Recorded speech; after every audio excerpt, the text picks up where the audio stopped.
Bonjour à toutes et à tous et bienvenue pour ce webinaire ESA Global.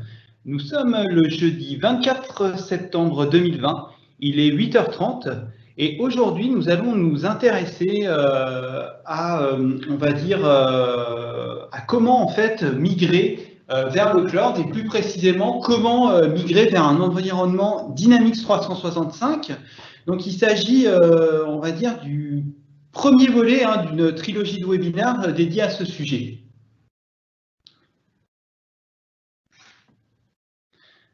Allez, sans plus tarder, aujourd'hui, j'ai le plaisir, ou plutôt l'immense plaisir, d'être accompagné de Stéphane Pache, qui est directeur général pour l'Europe de l'Ouest chez ESA Global, Janice Lasso, qui est Cloud Infrastructure Manager, Laurent Tissot, consultant infrastructure pour ESA Global, et également Jérôme Brunelet.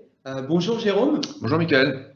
Alors tout d'abord, merci de proposer, on va dire, cette trilogie de webinaires passionnante, on va dire, pour à la fois les gens, les clients existants qui souhaitent passer sur une version cloud de Dynamics 365, ou sinon, on va dire, les gens ou les entreprises, les organisations qui aujourd'hui sont en réflexion, on va dire, pour changer leur ERP.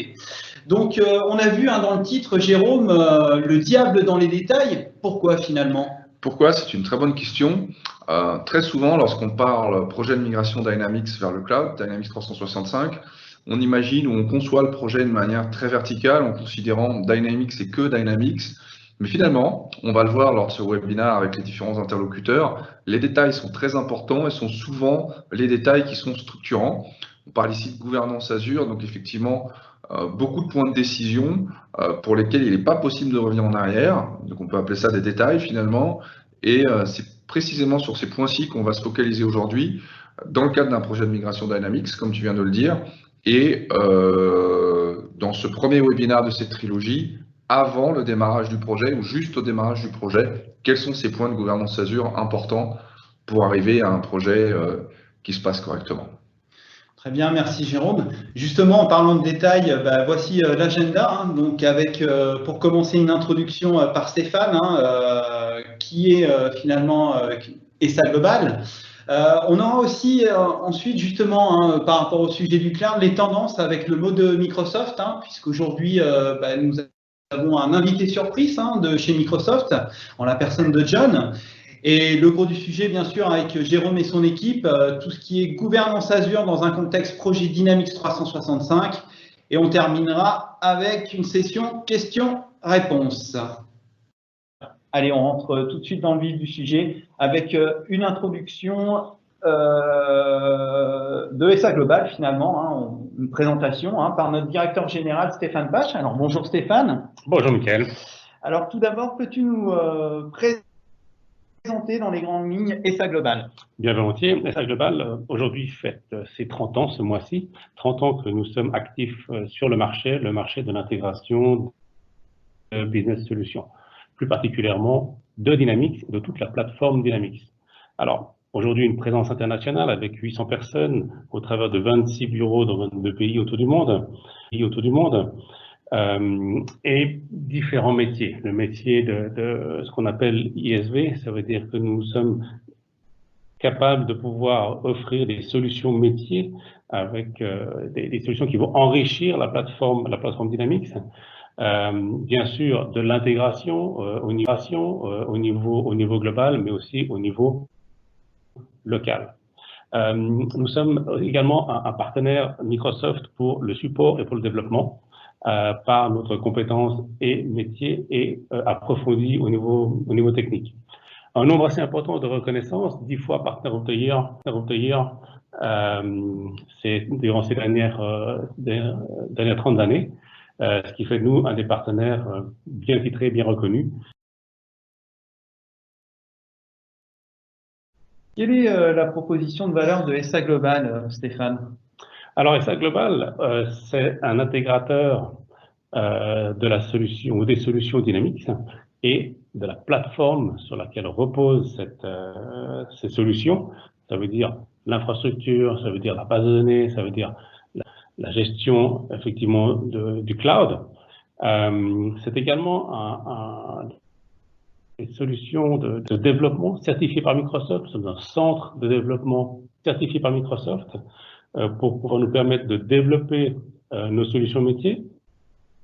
Elles sont certifiées par Microsoft, mais également nous avons enrichi Dynamics et certaines parties du standard ont été développées par nous-mêmes.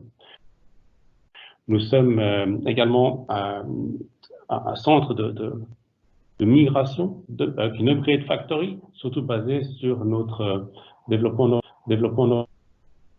offshore, ce qui nous permet d'offrir des migrations à nos clients à très bas coût.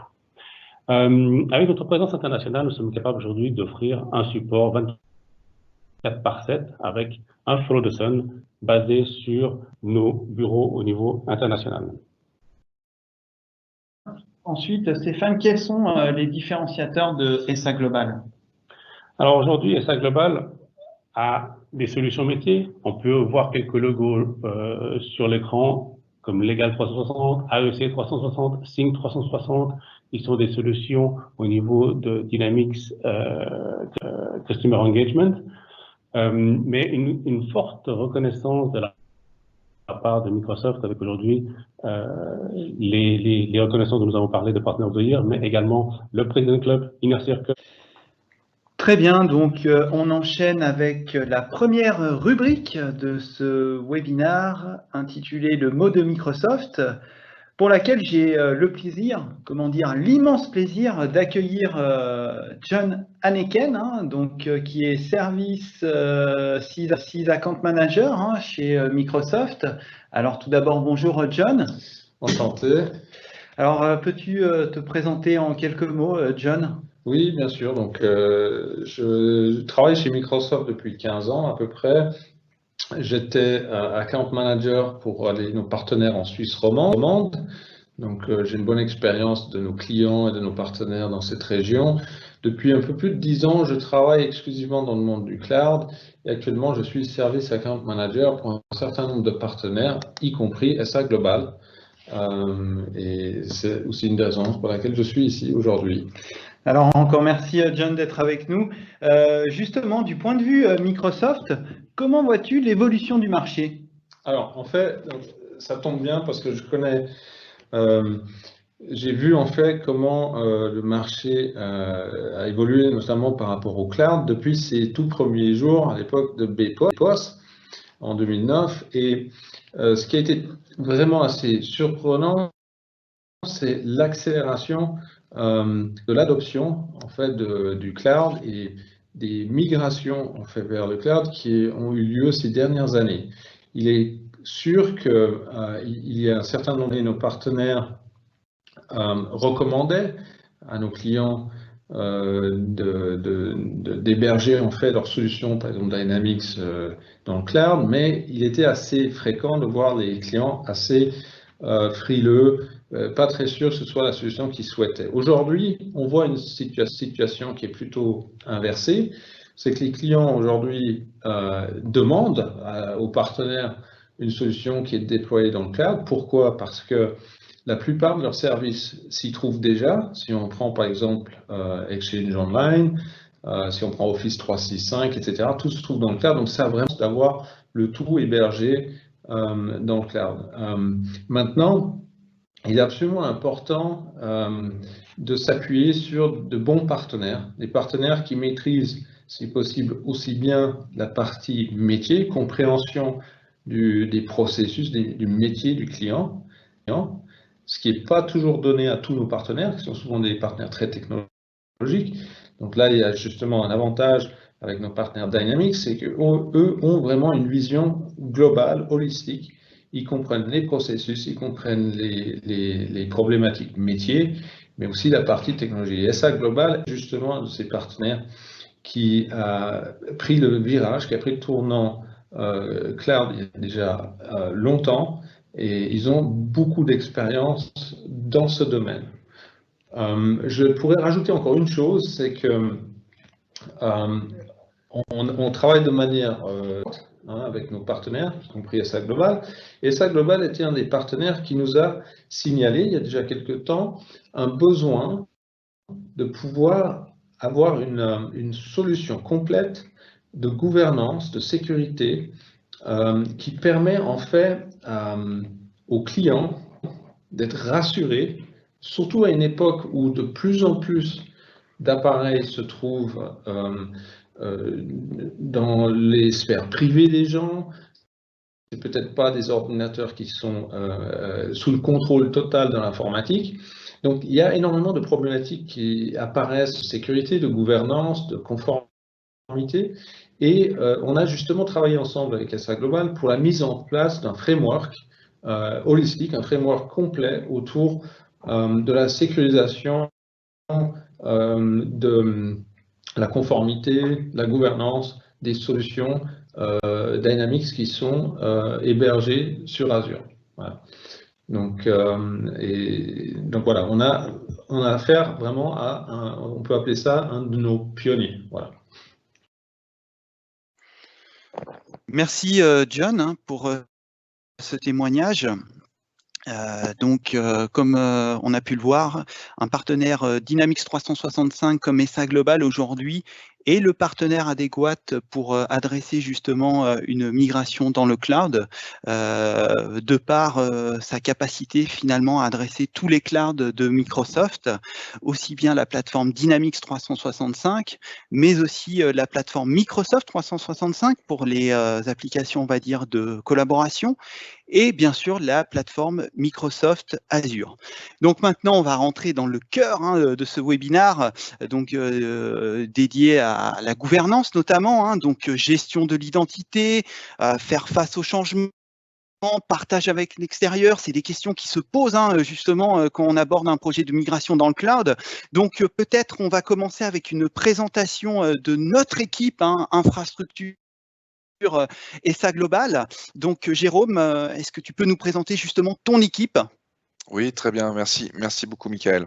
Donc aujourd'hui, l'équipe Cloud Infrastructure chez SA Global est entre la France et la Suisse, donc sur ces 4 personnes, David, Laurent et Janice, et avec également des compétences, des expertises, donc des consultants très concrètement, en Serbie, en Islande et en Inde. Vos speakers aujourd'hui vont être Laurent, Janice et moi-même, donc je vais laisser Laurent et Janice dire un petit mot. Laurent, si tu veux te présenter rapidement. Bonjour à tous et à toutes. Laurent Tissot, je suis consultant infrastructure avec un focus donc sur la partie Azure, la sécurité et les performances. Ce sont ces points-là que je vais vous présenter aujourd'hui. Janice. Bonjour à tous et à toutes. Donc Janice Lasso, expert infra ERP, CRM Azure, domicilié en France à Toulouse, et ravi d'être avec vous et de partager ce webinaire. Merci à tous les deux. Alors pour conclure sur cette petite présentation d'équipe rapide, ce qu'on peut notifier, c'est qu'aujourd'hui, effectivement, fort d'une expérience axée historiquement sur la partie Dynamics 365, aussi bien CRM que ERP, on est capable de délivrer et on adresse des sujets autour des 2 autres clouds qui sont M365 et puis Azure, comme l'a dit Michael. Donc, la gouvernance Azure, pourquoi faire? Alors effectivement, quand on parle d'un projet de migration vers Dynamics 365, il peut avoir un risque de rester un petit peu en mode silo et de se concentrer uniquement sur cet aspect-là, l'aspect Dynamics en lui-même, mais aujourd'hui, ça serait une erreur. La stack Microsoft de services est vraiment intégrée. On se retrouve avec Dynamics 365 au cœur de l'écosystème de Microsoft. Finalement, j'aime bien parler des 3 clouds, comme Michael l'a fait. On a la partie Digital Workplace avec Microsoft 365, on a la partie Azure et Dynamics 365. Ces environnements sont aujourd'hui complètement intégrés, dépendants, et pour pouvoir effectivement fournir un service optimum, on doit pouvoir adresser un certain nombre de choses communes et donc réfléchir sous un axe gouvernance. On a la Power Platform qui est intégrée nativement à Dynamics avec une partie Power Apps, une partie Power Automate, une partie Power BI. On reviendra un peu plus en détail sur ces sujets-là à la fin de la présentation. La partie Digital Workplace, on en a déjà parlé, les outils collaboratifs ainsi que que la suite Office de travail historique classiquement. Et puis Azure qui sert de couche sous-jacente à Dynamics, notamment pour l'identité. Laurent va rentrer dans le détail dans quelques instants à ce sujet, mais pas que. Aujourd'hui, de plus en plus d'éléments sont réellement, entre guillemets, sortis de Dynamics pour être typiquement dans Azure comme fournisseur de valeur ajoutée à Dynamics, à un projet Dynamics. On peut réfléchir ou parler de Cognitive Services ou de Machine Learning qui permettent d'imaginer des scénarios d'entreprise, business beaucoup plus avancés avec de la captation d'intention, de la reconnaissance de mots-clés, et le tout intégré dans des scénarios de business dans Dynamics. Et aujourd'hui, pourquoi on parle gouvernance Azure? Parce qu'effectivement, Dynamics étant interconnecté avec ces solutions, il est important d'appréhender les choses d'un point de vue holistique et de ne pas se focaliser uniquement sur la solution d'un point de vue vertical. Notamment, Laurent va vous en parler, je vais lui laisser la main dans un instant, parce qu'il y a des choix à faire au démarrage d'un projet. C'est l'objet de ce premier webinaire. On est juste avant un projet de migration Dynamics. Des choix importants à faire et structurants pour lesquels certaines décisions ne sont pas réversibles. Donc il s'agit de ne pas se tromper. Cela fait partie de l'accompagnement que SEC Global procure à ses clients de manière habituelle et récurrente sur ce type de projet. Donc je vais laisser la parole à Laurent maintenant. Alors, merci beaucoup, Jérôme. Donc, du coup, là, nous allons parler sur la gouvernance Azure et plus particulièrement sur les sujets suivants. Déjà, sur un premier lieu, nous allons faire un bref état des lieux au fait sur la sécurité, sur l'authentification, pour ensuite partir sur le côté performance et localisation. Et en dernier, au fait, nous allons avoir une présentation de la part de Janice sur la partie autour de Dynamics 365 et de son écosystème. Donc, la sécurité Azure. Donc, on peut voir sur la partie supérieure, au fait, tout ce que Microsoft a mis en place et met en place pour garantir la sécurité non seulement des données, mais aussi des systèmes. Et puis, on peut voir sur la partie inférieure, l'identité et la gestion de l'identité, au fait, c'est la partie qui nous intéresse actuellement,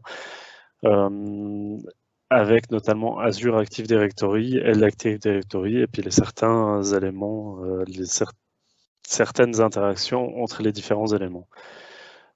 Donc, par rapport à ça et avant ça, c'est important en fait de partir sur la préconisation de certains droits Azure. Usuellement, un projet Dynamics 365 a besoin d'un compte administrateur global pour la gestion de certains éléments importants. De plus, il existe une multitude d'autres comptes qui pourraient nécessiter aussi des privilèges. On a constaté au fait chez certains des projets que nous accompagnons qu'il y avait parfois tendance à avoir une certaine envie de mettre les droits les plus élevés possibles sans forcément chercher à ségréguer et puis à mettre les droits les moins importants et les plus optimales correspondant à la situation actuelle. Ensuite, nous allons parler justement de la partie des typologies d'authentification. Donc, comme discuté auparavant, il y en a 3. Ce sont des aspects importants qui sont à décider et à discuter ensemble au début d'un projet. Donc, sur la première typologie d'authentification, on peut voir que c'est la partie cloud only en quelque sorte, où c'est une authentification, l'authentification est donnée par l'Azure Active Directory. Sur la deuxième, c'est ce qu'on appelle une identité synchronisée ou une identité mixte. C'est la partie où il y a une coexistence entre Azure Active Directory et Active Directory tout court. Donc version on-premise.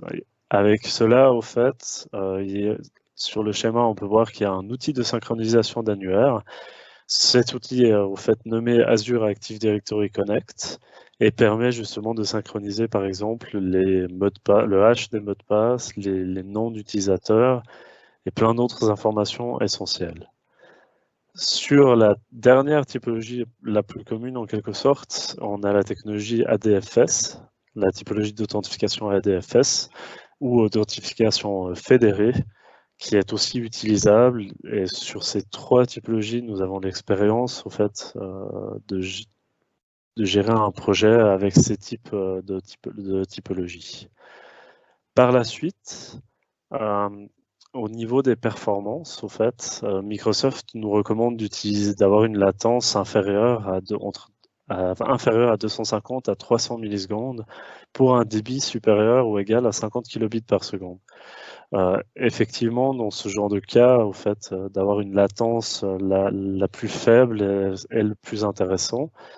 Et pour cela, au fait, Microsoft a mis en place certains outils permettant de voir où nous pouvons déployer une instance Dynamics 365. Alors justement, hein, Laurent, on voit une véritable stratégie aujourd'hui de Microsoft d'implémenter des centres de données en local, notamment en France et en Suisse. Quelle est l'incidence en fait justement en amont d'un projet de migration cloud, ces localisations de data center Microsoft?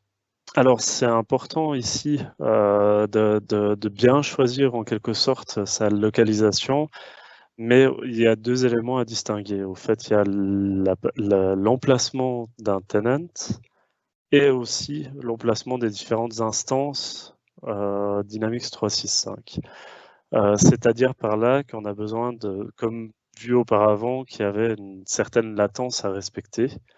On peut le voir par rapport à cela, au fait, on peut le voir qu'il y a un autre outil qui permet au fait de tester la latence, au fait, depuis par exemple mon poste ici actuellement, vers une latence vers un data center en France. On peut voir que la latence moyenne se situe autour des 63 millisecondes, ce qui est tout à fait correct pour l'utilisation d'un outil tel que Dynamics 365.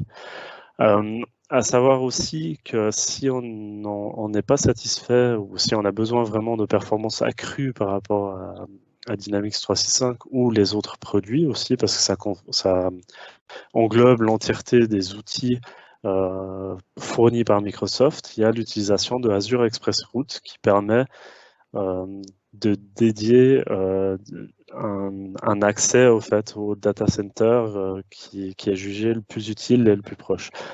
Ça permet non seulement d'augmenter la performance et donc la latence, diminuer la latence, et aussi d'utiliser de manière plus optimale au fait les outils mis à disposition par Microsoft. Je laisse maintenant la parole à Janice pour la partie suivante. Merci Laurent. Donc voilà, nous allons regarder ensemble un peu plus en détail l'écosystème Dynamics 365 qui aujourd'hui est un écosystème riche et qui, pour aller dans ce qui a déjà été dit, s'intègre parfaitement dans la gouvernance Azure par le biais d'interconnexion que la solution peut avoir avec les différentes briques et les différents clouds que l'on a déjà identifiés précédemment dans cette présentation. L'élément central autour de Dynamics 365, bien évidemment, ça va être Azure Active Directory, c'est l'annuaire principal d'Azure qui va nous permettre, comme l'a dit Laurent, d'authentifier les utilisateurs. Cet Azure AD va également être en mesure de discuter avec un annuaire local par le biais, comme l'a présenté aussi Laurent, de synchronisation existante entre les deux. De notre part, on a Microsoft 365 Admin Center qui va nous permettre de gérer la partie licensing et souscription sur les différents outils applicatifs de Microsoft. Et ensuite, d'autres outils sur lesquels je vais revenir un peu plus, sur lesquels je vais zoomer en réalité, qui sont Lifecycle Services ou LCS pour la partie administration et portail de la solution Dynamics 365, mais aussi Azure DevOps. Et la partie Microsoft 365 est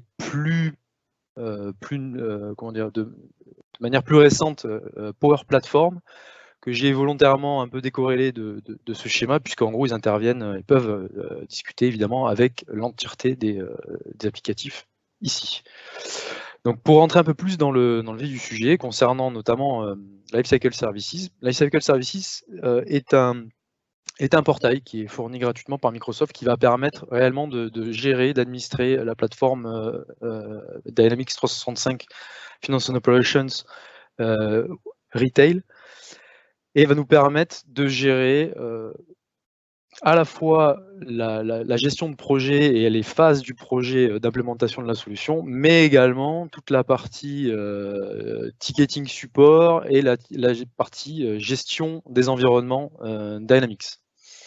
Donc on va avoir la possibilité aussi de gérer la partie déploiement de code applicatif, des ISV, des verticaux des partenaires, la partie de code customisée, mais également les hotfix de Microsoft par le biais du gestionnaire de ticketing, et voire même on aura une relation très étroite à travers ce portail avec les équipes de Microsoft. On va avoir également une partie gestion de base de données, qui nous permettent d'exporter nos bases de données, de gérer les transferts de bases de données entre les différents environnements de la solution. Pour faire un focus un peu plus précis, notamment sur le portail, sur le dashboard principal du portail, on va avoir un découpage en 3 colonnes de ce dashboard, avec une première partie qu'on appelle l'Action Center, qui va être un centre de notification par le biais duquel on va pouvoir notifier les administrateurs du portail LCS, le client, les chefs de projet, les gestionnaires de l'infrastructure sur différents éléments et différentes alertes qui vont être relevées et qui vont devoir entraîner certaines actions. Au centre de ce dashboard, on va pouvoir s'attarder plus à la méthodologie projet, méthodologie qui va être parfaitement configurable. On va pouvoir implémenter la méthodologie que l'on souhaite, mettre en place des jalons et suivre l'implémentation de notre projet au fur et à mesure de son déploiement. Et enfin, dans la dernière partie, une partie dédiée aux environnements, dans laquelle on va effectivement voir chacun des environnements liés à la solution, et une partie aussi dédiée aux différentes souscriptions et à tout ce qui est service de ticketing et de request chez Microsoft. On a également, quand on rentre un peu plus dans le détail de ces environnements, même si aujourd'hui Dynamics est une solution SaaS, full SaaS, pour la partie production, Microsoft met à disposition des partenaires et du client, puisque c'est au travers de ce portail LCS justement, un audit, un outil qui va nous permettre d'auditer et de nous donner des pistes d'identification de problèmes ou des suivis de performance sur les environnements, et va nous apporter des métriques systèmes qui vont nous permettre de suivre éventuellement certaines alertes ou certaines problématiques qui peuvent se poser sur les environnements, et rapidement de mettre en place les solutions pour désamorcer ces problématiques-là. Maintenant, une autre brique applicative importante qui se base sur un concept qui aujourd'hui est très à la mode et que l'on entend beaucoup en ce moment, un peu à toutes les sauces, qui est le DevOps. Donc le DevOps, qu'est-ce que c'est aujourd'hui le DevOps? Eh bien, c'est la réunion, la rencontre entre d'une part les développeurs, les opérationnels et la partie delivery qui peut être assurée évidemment par l'équipe d'infrastructure en place. Et ce DevOps, aujourd'hui, Microsoft l'a parfaitement intégré dans une solution, dans un portail, encore une fois, qui est mis à disposition gratuitement, qui permet de gérer différents modules qui vont mettre en place réellement cette solution de DevOps. On va avoir, dans un premier temps, la possibilité, par le biais de modules Azure Boards, de définir sa solution, de travailler sur des Kanban ou sur une méthodologie dite agile, ou encore une fois, avec une autre méthodologie propre à une organisation, de définir la solution avec les opérationnels, les développeurs et l'infrastructure. C'est vraiment une rencontre de ces acteurs sur le projet. On va être aussi en mesure de suivre les différentes réalisations faites par les développeurs au fur et à mesure, puisque le contrôleur de version est intégré directement dans DevOps. Également la possibilité de gérer toute la partie pipeline, la partie livraison et compilation de code, au travers de l'ALM, de la gestion de cycle de vie de l'application, et on est aujourd'hui en capacité, avec cette application, de faire ce qu'on appelle du CI/CD, donc de la Continuous Integration, Continuous Delivery, et donc d'assurer une livraison en continu du code sur la solution Dynamics 365. Enfin, on a une partie gestion des tickets. On va être en mesure de tracer les tickets qui vont être ouverts dans la solution directement dans Azure DevOps et de pouvoir plus rapidement répondre aux besoins des utilisateurs. Et enfin, une partie dédiée plus spécifiquement sur des tests, la réalisation de tests au fur et à mesure de la solution. Enfin, je vais parler de la dernière partie, une partie qui est nouvelle, mais qui commence à prendre de plus en plus d'ampleur dans l'écosystème Microsoft, qui est Power Platform, notamment sur la partie Power Apps qui vient de changer de nom, qui va s'appeler DataFlex maintenant, suite au Microsoft Inspire qui vient de se dérouler. Mais ce que l'on voit aujourd'hui avec Power Platform, c'est une réelle intégration qui s'inscrit dans la continuité de la gouvernance Azure, dans la gouvernance d'Azure, oui, et qui permet de gérer des connexions, des interconnexions entre Azure et les autres applicatifs Microsoft, mais également, comme on le voit sur la gauche de ce schéma, Azure DevOps. Tout ça, mettre à disposition des choses relativement simples qui ne nécessitent pas forcément d'expertise approfondie, comme le disait Jérôme tout à l'heure, on est sur du low code, pour pouvoir permettre à ces utilisateurs de mettre en place des choses rapides et flexibles. Aujourd'hui, chez SA Global, on est en capacité d'adresser ces sujets-là, et notamment, on est capable de gérer tout le flux d'intégration de nouveaux collaborateurs avec Power Automate et Dynamics 365 et Azure, bien évidemment. On gère également toute une partie déploiement de ressources automatisées sur Azure, et également les concepts de RPA. Voilà, donc tous ces outils-là sont également à prendre en considération, évidemment, au début du projet de migration, puisque ils vont avoir un impact réel sur le déploiement et l'implémentation d'un projet Dynamics 365. J'en ai fini pour ma partie, je laisse la parole maintenant à Michael. Merci. Merci Janice, merci également à Laurent, merci à Jérôme pour cette première présentation de ce premier webinaire dédié à une migration Dynamics 365 vers le cloud. Donc vous avez pu voir un peu tout ce qui était à prendre en compte et voir qu'également rien n'est à négliger, d'où l'importance d'avoir un partenaire en capacité justement d'adresser les trois plateformes cloud de Microsoft aujourd'hui, donc aussi bien Dynamics 365 que Microsoft Azure et que Microsoft 365. Donc, ce que c'est faire SA Global, avec effectivement un focus sur la plateforme Dynamics 365, mais une capacité justement d'adresser ces deux autres plateformes cloud qui s'avèrent cruciales justement dans tout projet de migration de Dynamics 365 vers le cloud. Donc, merci messieurs. Donc, c'était le premier webinaire d'une trilogie. On se donne rendez-vous le 19 novembre pour le deuxième épisode qui sera dédié justement à pendant la migration. Donc, on retrouvera la même équipe et puis je vous donne rendez-vous immédiatement pour la suite. Merci à vous. Donc, le jeudi 19 novembre à 8h30. Donc, ce sera le second volet de cette trilogie dédiée à la migration, on va dire, dans le cloud, plus précisément vers un environnement Dynamics 365, donc aussi bien ERP que CRM. Profitez-en également pour voir ou revoir notre webinaire dédié à Microsoft Dynamics 365 Marketing. Et si vous souhaitez approfondir pour tout complément d'information ou continuer les échanges, vous pouvez prendre contact sur l'adresse courriel ci-dessous. Allez, maintenant place à la session questions-réponses.